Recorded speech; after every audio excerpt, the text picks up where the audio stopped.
सत्कार्यों भाइयों, जो आप बीपी ऋतु जी के संघर्ष में आए हैं, संघर्षी लोग हैं, आपको मैं निम्रता के साथ फतेह अर्ज करता हूँ। वाहिगुरु जी का खालसा, वाहिगुरु जी की फतेह है। जो जुल्म अब बीपी ऋतु के ऊपर जातवादी लोग, जिन्होंने संविधान के ऊपर कब्जा किया हुआ है, उसका कसूर हमारा भी है। क्यों करके उनको गद्दी के ऊपर हम खुद वोट डाल के पार्लियामेंट में भेजते हैं। अगर हम इनसे दूर रहें तो फिर मैं समझता हूँ कि पार्लियामेंट हमारे लोगों की बात करेगी। पर आज तक जो उधर जातिवाद लोग हैं, स्पीकर साहब हैं, वो भी जातिवाद हैं, प्राइम मिनिस्टर साहब भी हैं, जितने वजीर हैं, ये सब जातिवाद लोग हैं। और इनके खिलाफ अब संघर्ष शुरू हो गया है। दक्षिण में तमिलनाडु ने बोला है कि ये जो सनातन धर्म है, ये क्या चीज़ है। मैं भी आपसे पूछना चाहता हूँ कि जो सनातन धर्म है, ये सनातन धर्म वाले मनुस्मृति को अपना ग्रंथ समझते हैं कि नहीं समझते। सदियों से जो जिनको हम रंगरेटा कहते हैं, आप दलित कहते हैं, इनके ऊपर जुल्म होता रहा है। और रामायण में भी लक्ष्मण जी जो वनवास काटने गए थे रामचंद्र जी के साथ, उनको रावण, जो बहुत पढ़ा लिखा विद्वान था, उसकी बहन ने लक्ष्मण जी को बोला कि मैं आपसे प्यार और मोहब्बत करती हूँ। प्यार और मोहब्बत करना सबसे बड़ी हमारे मनुष्य में एक सेंटिमेंट है, ख्याल हो। और लक्ष्मण जी ने उस बीबी का नाक काट दिया। तो आज तक हम रावण का बुत हर एक साल जलाते हैं। तो हमको शर्म होनी चाहिए। क्यों करके जितना चीज मुझे पता नहीं था, मैं भी वो रावण के जलाने पर जाया करता था। तो आप लोग भी शायद जाते हैं। ये जो परंपरा चली हुई है जातवाद की, और हमारे जो जाट भाई हैं, राजस्थान में है, हरियाणा में है, यूपी में है, जो हम लोग सिख बन गए हैं, हमको तो समझ आ गई है। पर ये जाटों को अभी तक समझ नहीं आई कि कोई भी ब्राह्मण आपके घर में खाना नहीं खाएगा। अगर ब्राह्मण के घर जाओगे तो वो आपको नीचे बैठाएगा। अब आस्ते आस्ते जाटों को भी समझने लग पड़ी है कि ये जातिवाद लोग ये हमारे ऊपर वैसे राज कर रहे हैं। जो संविधान बाबा जी ने बनाया है उसकी नई कॉपी इस बीजेपी आरएसएस सरकार ने हम सब मेंबर पार्लियामेंट को दी है, पर आपको शायद मालूम नहीं है वो संविधान से दो लफ्ज़, एक सेकुलरिज्म जो धर्म निरपेक्षता है, दूसरा सोशलिज्म है, समाजवादी, दोनों काट दिए हैं। और हमारे पास वो कॉपी संविधान की बगैर पार्लियामेंट की परमिशन से, बगैर सूबों को पूछने से इन्होंने संविधान में ये दो जातिवादी, सेकुलरिज्म और समाजवादी जो लफ्ज़ हैं वो काट दिए हैं। तो आपको शायद पता नहीं है कि पार्लियामेंट में कैसे ये काम चल रहा है। एक बंगाल की एमपी हैं बीबी मैत्रा, उनके ऊपर इल्ज़ाम एक ब्राह्मणवादी एमपी ने लगाया है कि जो सवाल पूछते हैं पार्लियामेंट में उसमें बीबी मैत्रा पैसा लेती है। ऐसी बात कोई नहीं है, पैसा शायद लेते होंगे, पर बीबी मैत्रा बहुत पढ़ी लिखी बीबी है और बहुत अच्छा बोलती है और सबसे बहुत प्यार करती है। अगर हमने पैसा लेना हो सवाल पूछने से, हमारे एमपी को ताकत है कि हम चिट्ठी सीधी लिख सकते हैं वज़ीर को, तो उसको जवाब देना पड़ता है। तो फिर सवाल पूछने के पैसा लेने से उस बीबी को ऐसे शर्मनाक कर दिया ये लोगों ने। और हमारे स्पीकर साहब ने वो शिकायत पार्लियामेंट की प्रिविलेज कमेटी को दे दी है कि इसकी आप तफ्तीश कीजिए। सो मेरा कहने का मतलब है कि ऐसा बीजेपी आरएसएस लोग करें। अब इजराइल और अरब लोगों का जंग चल रहा है और मोदी और बीजेपी आरएसएस इजराइल जो बच्चों को मार रही है, ख़त्म कर रही है, पानी बंद करती है, उनका खाना बंद करती है, अरब लोगों का, मुसलमानों का, वो अब मोदी साहब इजराइल के साथ चल रहे हैं। जो हमारी विदेशी पॉलिसी है उसमें जो लोग जबर करते हैं उनके साथ ये बीजेपी आरएसएस चल रही है। 2019 से लेके आज तक कश्मीरियों की कोई भी असेंबली नहीं है, वो बगैर असेंबली से गवर्नर राज उधर हो रहा है। आपको मालूम है कि हरेक जुम्मे की नमाज मुसलमान लाजमी पढ़ते हैं, पर पिछले जुम्मे की नमाज श्रीनगर की जो जामा मस्जिद है उसको कश्मीर के लेफ्टिनेंट गवर्नर ने ताले लगा दिए। बताओ कि कोई धर्मस्थान को ताला लगा सकता है? तो फिर तो इधर भी एक मंदिर जलाया गया था, दिल्ली में भी। तो ऐसी बातें ये सरकारें कर रही हैं जो बिल्कुल गलत हैं। जितना चिर पार्लियामेंट के नीचे उसको जुम्मेवार किसी भी महकमे को नहीं बनाते तो जमहूरियत ख़त्म हो जाती है।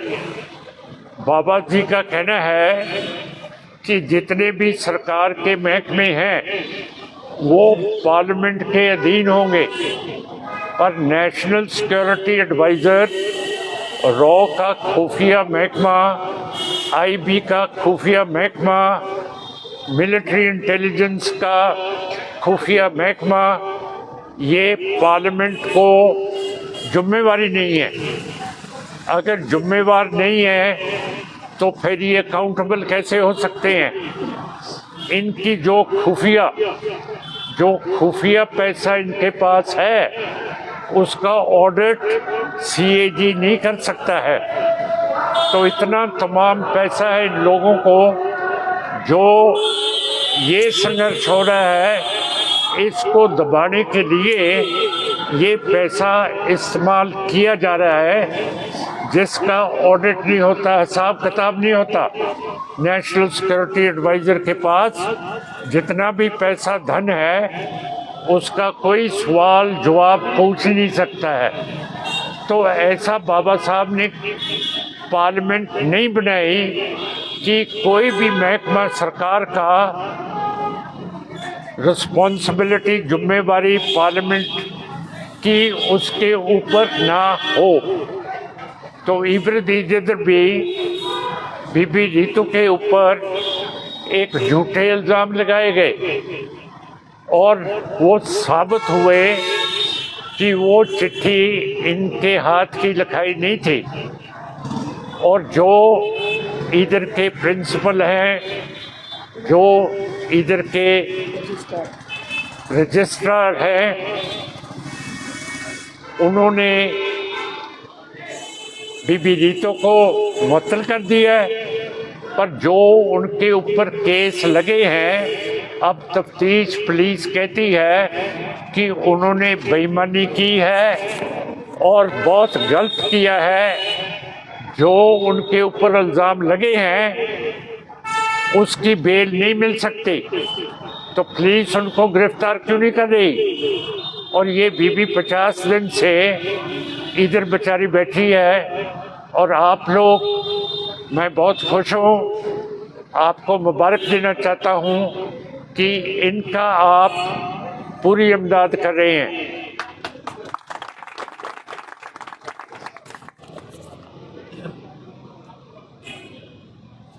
हम कांशीराम जी से 1999 में इलेक्शन लड़े थे। पहली दफ़ा उनकी पार्टी का मेंबर पार्लियामेंट में हमारी पार्टी के साथ गए थे। जब बाबू कांशीराम एमपी थे, एक एमपी ने पूछा कि कांशीराम जी आपका मैनिफेस्टो क्या है? तो बाबू कांशीराम जी ने कहा हमारी पार्टी का मैनिफेस्टो गुरु ग्रंथ साहब है। तो ये किसी ने भी नहीं कभी बोला। कांशीराम जी ने बोला कि जो हमारा संघर्ष है, जो हमारा मैनिफेस्टो है, वो ग्रंथ साहब पढ़ लीजिए तो आपको मालूम हो जाएगा कि हमारा मैनिफेस्टो क्या है। तो फिर हम लोग आपसे दूर कैसे हो सकते हैं? हम आपके साथ बिल्कुल आखिर तक चलेंगे।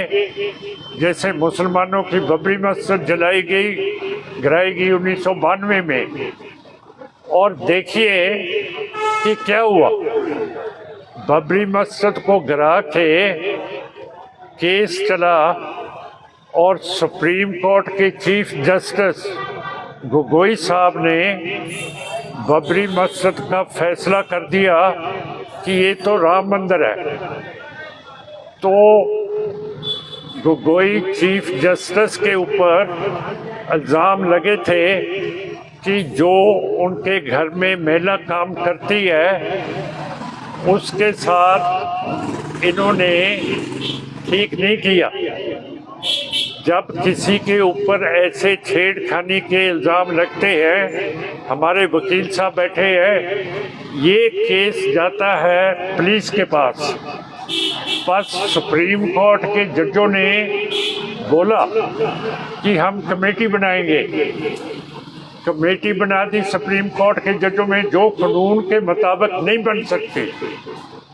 तो उन्होंने फैसला किया, जिस बीबी ने इल्ज़ाम लगाया था, जिसके ऊपर बुरा काम करने की इच्छा थी गोगोई साहब की, उसने कहा कि मेरा वकील सुप्रीम कोर्ट की कमेटी में आना चाहिए। आर्टिकल 21 बाबा साहब के संविधान की बोलती है कि हर एक नागरिक का संवैधानिक हक है कि वो अपने वकील के साथ अपना केस लड़ सकता है। पर सुप्रीम कोर्ट की कमेटी ने कहा कोई वकील नहीं होगा, हम फैसला करेंगे। तो फिर कमेटी ने गोगोई साहब को छोड़ दिया। उसके बाद उन्होंने फैसला कर दिया बाबरी मस्जिद का कि ये राम मंदिर है। फैसला कर दिया तो जब वो रिटायर हुए, मोदी बीजेपी सरकार ने उनको नॉमिनेट कर दिया राज्यसभा के लिए। इलेक्शन नहीं लड़े। सरकार के पास पावर होती है कि बगैर इलेक्शन से कुछ न कुछ मेंबर पार्लियामेंट के जो मिनॉरिटी के होते हैं, जातवादी के नहीं होते, जो छोटी संख्या के होते हैं, जो पार्लियामेंट में वोट के साथ नहीं जा सकते, उनकी संख्या इतनी नहीं होती कि वो पार्लियामेंट में वोट के साथ जा सकते हैं। उनको सरकार नॉमिनेट कर सकती है, नुमाइंदगी देती। और गोगोई साहब ब्राह्मण लोग हैं, उनको नॉमिनेट करके 6 साल के लिए राज्यसभा में डाल दिया। अब मैं कई दफ़ा बोलता हूँ, मुझे कोई कहता है कि आपके खिलाफ दावा हो जाएगा, आप सुप्रीम कोर्ट के खिलाफ बोलते हैं। मैं बोला हूँ कि मेरा असूल है कि जब हमारी ज़मीर की आवाज़ है और दूसरा आदमी गलत कर रहा है, अगर हम कह देंगे गलत, उसके पास जरूरत ही नहीं होगी कि हमें सुप्रीम कोर्ट या और कोई चीज़ बुला सके। वो शर्मिंदे होंगे। जो मैंने आपसे बात की है, अगर मेरे ऊपर सुप्रीम कोर्ट बुला ले तो यही बात उनको मैं बोलूँगा तो क्या जवाब देंगे? तो फिर काहे का मेरे खिलाफ वारंट पेश करेंगे? आप ही अपनी कब्र फूट के उसमें छाल मारेंगे कि नहीं? सो ये बात है, ये सारा कानून सुप्रीम कोर्ट में कम गिनती सिखों का नुमाइंदा सुप्रीम कोर्ट में गया ही नहीं है। और अब अगर हमने रक्षा करनी है इस देश की तो हमको फौज तो तकड़ी चाहिए, पर जो नए जवान ये ले रहे हैं वो सिर्फ 4 साल नौकरी करेंगे। 4 साल में एक जवान पूरा टेक्निकल काम, वर्जिश का काम, दिमाग का काम कैसे सीख सकता है? तो जिन लोगों ने राज ही नहीं सदियों से किया, उनको अब गद्दी के ऊपर बैठा दिया है, तो आप समझिए कि ये क्या करेंगे अब। तो मेरा मतलब है सब। और लद्दाख में 2020 में 2022 में 10,000 स्क्वायर किलोमीटर चीन से कब्जा करवा दिया। 1962 में 40,000 स्क्वायर किलोमीटर हमारे लद्दाख का चीन से कब्जा करा दिया। जो 2020 और 22 में किया है उसके बारे ये बोलते ही नहीं, इन्फॉर्मेशन ही नहीं देते। और जो भी जातिवाद एमपी हैं वो आगे जाके पूछते ही नहीं है कि ये क्या हुआ। अब ये सारी जो चीज़ें हो रही हैं कम गिनतियों के साथ, मणिपुर में जो वकील साहब ने कहा ईसाइयों के गिरजाघर जला दिए, मुसलमानों के, और जो सिख हैं कनाडा में बस रहे हैं, विलायत में बस रहे हैं, पाकिस्तान में बस रहे हैं, उनको नेशनल सिक्योरिटी एडवाइज़र उनको मरवा दिया। कनाडा की पार्लियामेंट में शोर मच गया कि इंडिया की खुफिया एजेंसी जो सिख कनेडियन नागरिक हैं उनको इंडिया की खुफिया एजेंसी ने मरवा दिया है। तो मेरा मतलब है, तभी मैं चला रहा हूँ कि इनको जिम्मेवार बनाओ पार्लियामेंट को। ये बगैर जिम्मेवार कोई भी महकमा हो, अगर ऐसे चलेगा तो फिर आपको मतलब है तो गलत तो होगा। रिस्पॉन्सिबिलिटी के बगैर, जिम्मेवारी के बगैर कई महकमे चल रहे हैं जो हमारे बीच फूट पाते हैं, हमको दशहरे के ऊपर ले जाते हैं और कहते हैं कि आप रावण को देखिए। ये सारा कुछ जो आदमी, एक विद्वान आदमी दक्षिण का, तमिलनाडु का, लंका का विद्वान है रावण, उसका बुत कैसे जला सकते हो आप? कैसे ये ब्राह्मणवादी लोगों के साथ रिश्ता कर सकते हो आप? मैं आपसे पूछना हूँ कि जो तमिलनाडु ने बात की है ये सनातन धर्म की, इसमें सनातन धर्म में मनुवाद स्मृति को माना जाता है कि नहीं किया जाता है? तो फिर तो प्राइम मिनिस्टर कह रही है कि हमारी बेइज्जती कर दी। दूसरे वजीर रक्षा के बोल रहे हैं राजनाथ सिंह जी कि जो सनातन धर्म के खिलाफ बोलेगा हम उसको खत्म कर देंगे। जो लोग मनुस्मृति में मानते हैं उस धर्म को मानना मैं समझता हूँ पाप है, गुरु ग्रंथ साहब के खिलाफ है। तो हम सब लोगों को खड़े होके अब एक होके ये बीबा के साथ, आपके साथ, जो भी कमज़ोर लोग हैं, अब जो ट्राइबल लोग हैं, आदिवासी हैं, अब तो हमारे राष्ट्र के प्रेसिडेंट एक ट्राइबल बन गए हैं, आदिवासी बन गए हैं।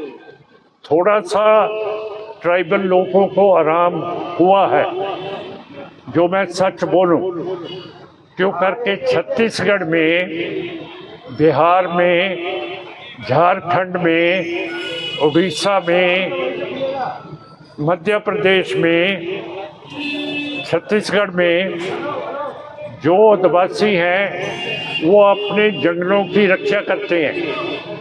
और ये जो मनुवाद लोग हैं सब जंगलों को काट के उसके जो भी पदार्थ हैं वो छीनना चाहते हैं और आदिवासी लोग उसकी रक्षा करते हैं। उनको ये ब्राह्मणवाद लोग कहते हैं, ये नक्सलाइट है, ये माओवादी है और उसको मार देते हैं। कहाँ लिखा है कि आप माओवादी कह के, नक्सलाइट करके, टेररिस्ट करके किसी को मार सकते हो, कानून के साथ सजा दे सकते हो, पर किसकी ताकत है कानून के बाहर जाके कश्मीरियों के ऊपर गोली चला देते हैं। रोज आप पढ़ते हैं कि आज 7 मार दिए। और ये जो प्रेस है ये भी जातिवाद में हो गई है, अब बिल्कुल जात पात में हो गई है, ये हिंदुत्व की प्रेस हो गई है। ये प्रेस हम की नुमाइंदगी नहीं करती है। तो बीबा को हम जरूर इंसाफ दिलाएंगे। आप जैसे लोग जब बुद्धि वाले इकट्ठे हो जाए तो मेरा मतलब है हम अपनी मंजिल के ऊपर लाजमी पहुंचेंगे। इन्हीं शब्दों के साथ आपको मुबारक देता हुआ आप फतेह अर्ज करता हूँ। वाहिगुरू जी का खालसा, वाहिगुरू जी की फतेह।